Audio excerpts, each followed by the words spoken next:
भ्रमित कर दिया जाता। मुनि मेधा ने दोनों को एक चरित्र सुनाया। सुनो, मैं तुम्हें एक चरित्र सुनाता हूं। एक बार भगवान विष्णु सो रहे थे, विश्राम कर रहे थे, और उनके कान के मेल से तो असुर प्रकट हो गए, मधुकेटा।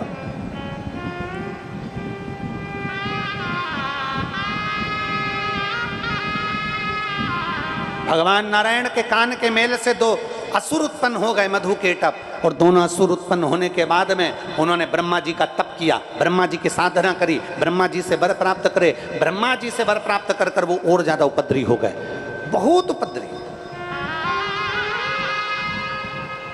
देवी क्या करती है? पार्वती जी करती क्या है? जगदम्बा करती क्या है? मां अष्टधात्री दुर्गा भवानी करती क्या है?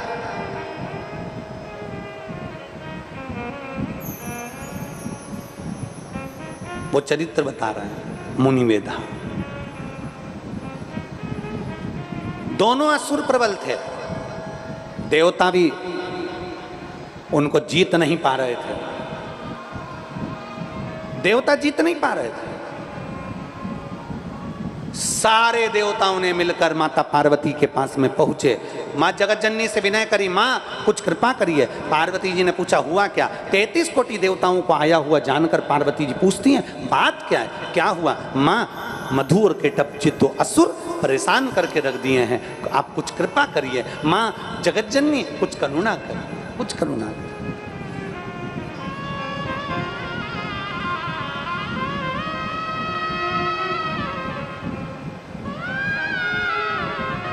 विनय करा, निवेदन करा कि अम्बे तू है जगदम्बे काली, जय दुर्गे खप्पर वाली, तेरे ही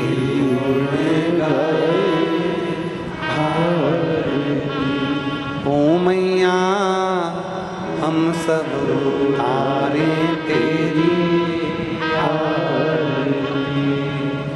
तेरे भक्त जनों पर माता बीड़ पड़ी है भाई, और दानव दल पर टूट पड़ो माँ, दानव दल पर टूट पड़ो माँ, करके सिंह सो सिंहों से तू बलशाली, अष्टभुजा दुखियों के दुख ओ मैया हम सब उतारे दे।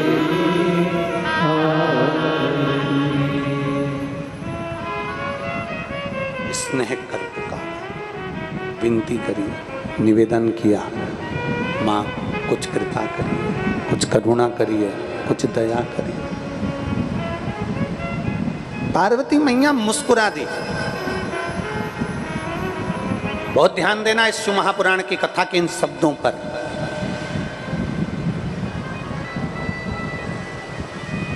वैश्य दुखी, राजा सूरत दुखी, मुनि मेधा मुस्कुरा रहे थे।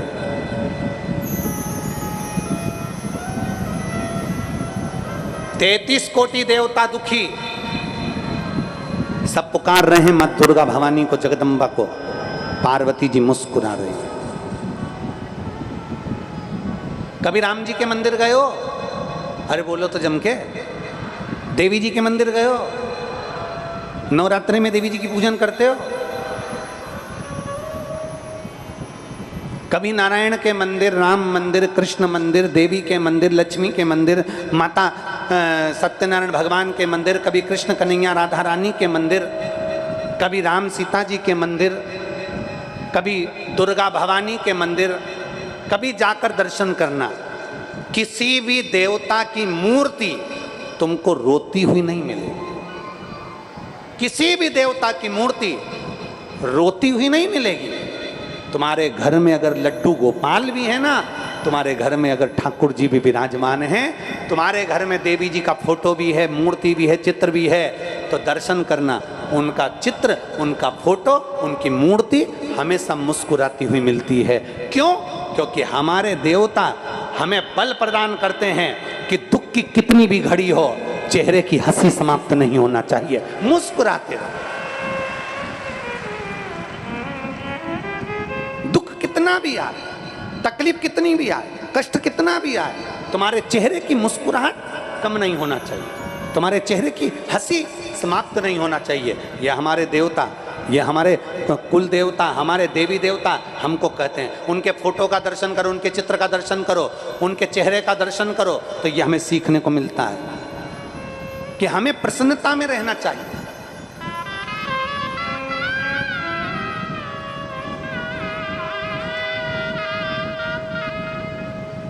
अपनी जिंदगी प्रसन्नता में जीना चाहिए।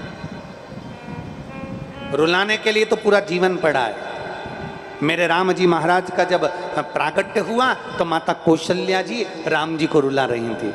माता कौशल्या जी कह रही हैं, माता पुनि बोली सोमति डोली, तजऊ तात यह रूपा, की जैसी सुलीला, अति प्रियशीला, यह सुख परम अनुपा। माता कौशल्या जी कह रही हैं, सुनी बचन सुजाना, रोदन ठाना, होई बालक सुरभूपा। माता कौशल्या जी कह रही हैं, सुनी बचन सुजाना, रोदन। माता कौशल्या जी कह रही हैं राम जी से, पृथ्वी पर जन्म लिया है, मृत्यु लोक में आए हो। कौशल्या जी राम जी से कह रही हैं रोइए। माता कौशल्या जी ने राम जी को रुलाया, कहा इस मृत्यु लोक में जन्म लिया है तो रोना पड़ेगा। सुनी बचन सुजाना, रोदन होई बालक सुरभूपा। कौशल्या जी कह रही हैं मृत्यु लोक में जन्म लिया है तो रोना तो पड़ेगा, रोना पड़ेगा, क्योंकि जन्म लेने वाले व्यक्ति को माता कौशल्या जी रुला रही हैं राम जी को। तो आज भी हॉस्पिटल में जब बच्चे का जन्म होता है, बच्चे को डॉक्टर सिस्टर थप मारकर चिमटी खोलकर बच्चे को रुलाते हैं। बोलो मेरी माताओं सही है कि गलत है? जैसे कौशल्या जी ने राम जी को रुलाया था, आज भी जन्म लिए बच्चे को डॉक्टर सिस्टर थप मारकर चिमटी खोड़कर रुलाते हैं। क्योंकि डॉक्टर भी कहते हैं आज रोएगा तो मरेगा तब तक रोएगा, क्योंकि दुनिया के लोग केवल रुलाना जानते हैं, शिव महापुराण हंसाना जानती है, मुस्कुराना जानती है। दुनिया के लोग रुलाएंगे, कभी बच्चों के लिए, कभी परिवार के लिए, कभी पत्नी के लिए, कभी कुटुंब के लिए, कभी जमीन के लिए, कभी जायदाद के लिए, कभी संपदा के लिए, कभी शरीर के लिए। पूरी उम्र बचपन से लेकर मरोगे तब तक केवल रोने में निकलना है। मुस्कुराने के लिए तो शिव महापुराण के ये 7 दिन मिलते हैं। खूब सेवा करो और खूब मुस्कुरा लो, ये जिंदगी के 7। और केवल शिव महापुराण के 7 दिन से मतलब ये नहीं है कि शिव पुराण के 7 दिन है, हमारी जिंदगी के 7 दिन है। रविवार, सोमवार, मंगल, बुध, गुरु, शुक्र, शनि, ये हमारी जिंदगी के 7 दिन हैं। इन 7 दिनों में खूब मुस्कुरा लो, क्योंकि ये 7 दिन अंतिम। श्रीमद् भागवत की कथा कितने दिन की होती है? बोलो बोलो जम के, 7 दिन की। गिरि गोवर्धन पर्वत को भगवान कृष्ण ने अपनी उंगली पर उठाया, कितने कोस का? 7 कोस। कितने दिन तक उठाकर रखा?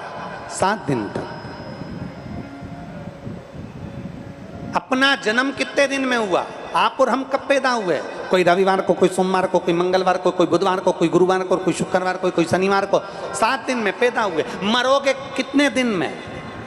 अरे बोलो तो जम के, 7 दिन में। अलग से तुम्हारे लिए कोई दिन लिख कर नहीं आएगा, इन्हीं 7 दिन में, रविवार, सोमवार, मंगल, बुध, गुरु, शुक्र और शनि, इन्हें 7 दिन में जन्म हुआ, इन्हें 7 दिन में जाना है। और यही 7 दिन की शिव पुराण कहती है। रविवार को जन्म हुआ, सोमवार को बड़े हुए, मंगलवार को ब्याह हुआ, बुधवार को बच्चे हुए, गुरुवार को बीमार पड़े, शुक्रवार को हॉस्पिटल गए, शनिवार को सीताराम।